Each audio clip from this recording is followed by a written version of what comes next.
کہ جیسے عیسیٰ علیہ السلام کے ساتھ ہوا کہ ایک قوم ان کی تعریف میں اتنی آگے بڑھ گئی کہ انہوں نے خدا سے ملا دیا تو وہ ہلاک ہو گئے، اور دوسری قوم ان کی مخالفت و بغض میں اتنی آگے بڑھ گئی کہ ان کی ماں پر بھی الزام لگا دیا اور وہ بھی ہلاک ہو گئے.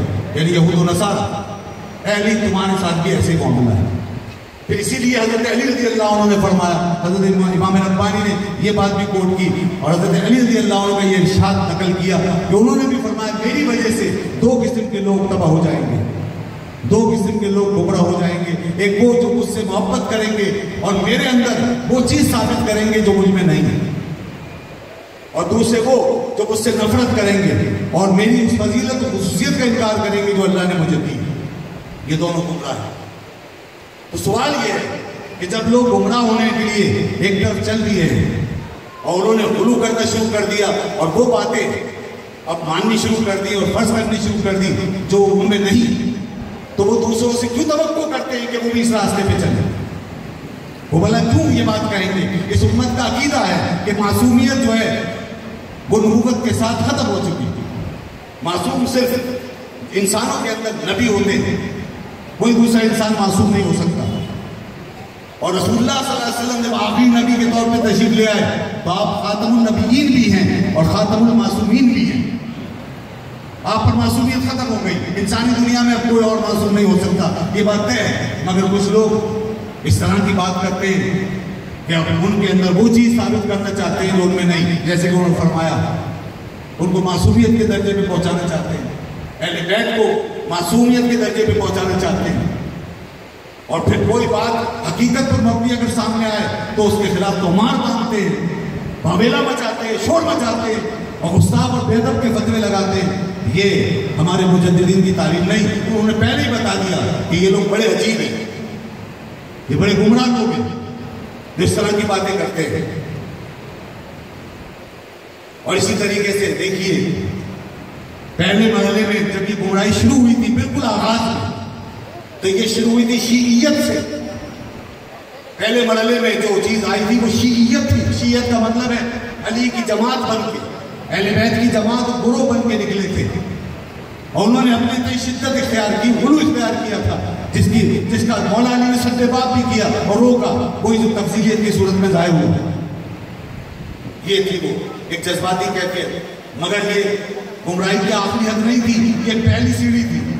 گمراہی کا پہلا قدم تھا، یہاں سے شروع ہوا. پھر اس کے بعد یہ شیعیت جس کو شیعان علی کہا جاتا ہے، اس کے بعد یہ شیعیت جو ہے یہ تبدیل ہو گئی رافضیت سے، رفض سے تبدیل ہو گئی. پھر جب رفض کا سلسلہ آیا تو اس کے بعد پھر یہ ہوا کہ پھر تبرہ، صحابہ کرام کے حوالے سے تبرہ شروع ہوا اور ان کی ذاتوں پہ الزامات اور لعن طعن کا سلسلہ، یہ چیز رفض بن گئی. یہ کچھ ہی عرصے کے اندر رفض میں تبدیل ہو گئی. ہم یہاں بھی ایسے دیکھتے ہیں کچھ لوگوں نے جب اہل سنت و جماعت کا یہ پیٹرن چھوڑا کہ اہل بیت اطہار کو کس طرح ماننا ہے جو ہمارے علماء نے بتایا، جب اس کو چھوڑ دیا، اس طریقے کو چھوڑ دیا اور اپنی طرف سے جب انہوں نے غلو شروع کیا تو یہ شیعیت کی بنیاد تھی جو ان میں پڑی.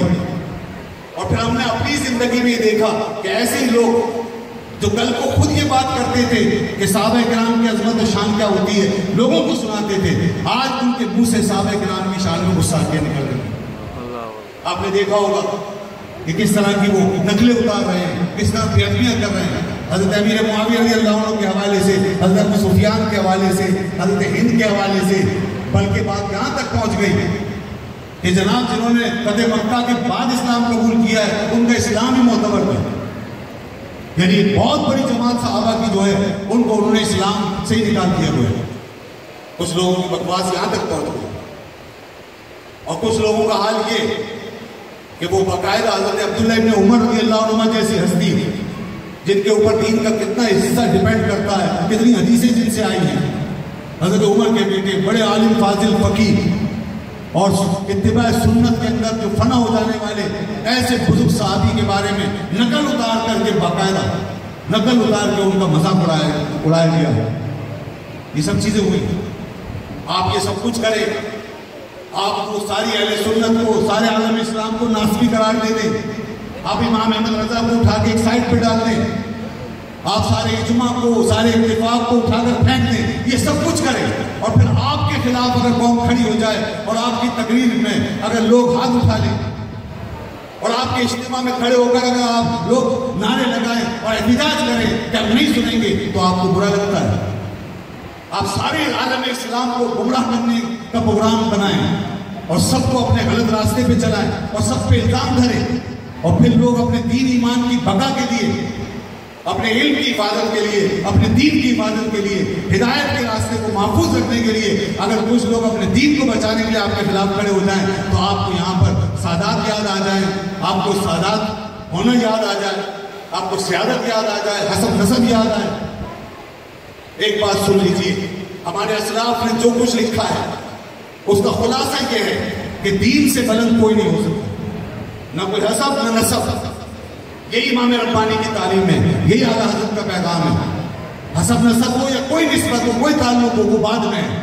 وہ جو رسول اللہ صلی اللہ علیہ وسلم نے 3 چیزیں بیان فرمائی اور جس میں تیسری چیز فرمائی وانتحال المبتلین, کہ باطل پرستوں کے غلط انتسابات جو داخل ہوں گے دین میں, یہ مجددین اور یہ میرے علم کے حاملین اس کو نکال کے پھینک دیں گے. یہ غلط انتساب یہی ہے کہ جہاں پر دین سے بلند ہو کر کوئی اپنا نسب جتائے گا اور دین پہ اتھارٹی بنا کر لائے گا اور وہ یہ کہے گا میری بات مانو اس لیے کہ میں سید ہوں, ہم اس سے دو لفظوں میں یہ کہیں گے کہ جناب علی آپ کو سید اگر بنایا ہے تو دین نے بنایا ہے. سبحان اللہ. نعرہ تکبیر, اللہ اکبر. نعرہ رسالت. یا رسول. یہ دین ہے, اسلام ہے, پہلے یہ ہے. سبحان اللہ. ورنہ تو ابو لہب بھی سید بن کے آ جاتا آگے. دین نے روکا ہے اس کو, اس لیے کہ وہ دین کو جب اس نے قبول نہیں کیا تو وہ جہنم میں گیا. اور امیر حمزہ جو اس مقام پر پہنچے کہ آج جنت کے اندر جنت کی نہروں میں غوطے کھا رہے ہیں, وہ اس لیے کہ دین قبول کر کے دین کے لیے قربان ہو گئے. سبحان اللہ. بے شک. سبحان اللہ. اصل چیز یہ ہے کہ جس نے دین کو قبول کیا بس وہی سادات بنے جو دین پہ چلے, دین کے لیے قربانیاں دی. اور حیرت کی بات ہے کہ یہ سب جمع ہو کر کے سیادتوں کی بات کرتے ہیں, نسبوں کی بات کرتے ہیں, مگر آج عالم اسلام کو بچانے کے لیے کربلا کے میدانوں میں اترنے کی بات نہیں کرتے. یہ حسین کی بات کرتے ہیں, حسینیت کی بات کرتے ہیں, اپنے آپ کو حسین کا علی کا بیٹا ضرور کہتے ہیں, مگر سوال یہ ہے کہ حسین نے جو تاریخ رقم کی ہے وہ تاریخ رقم کیوں نہیں کرتے, سبحان اللہ. وہ قربانیاں کیوں نہیں دیتے. کہاں بیٹھے ہوئے آپ چھپ کر؟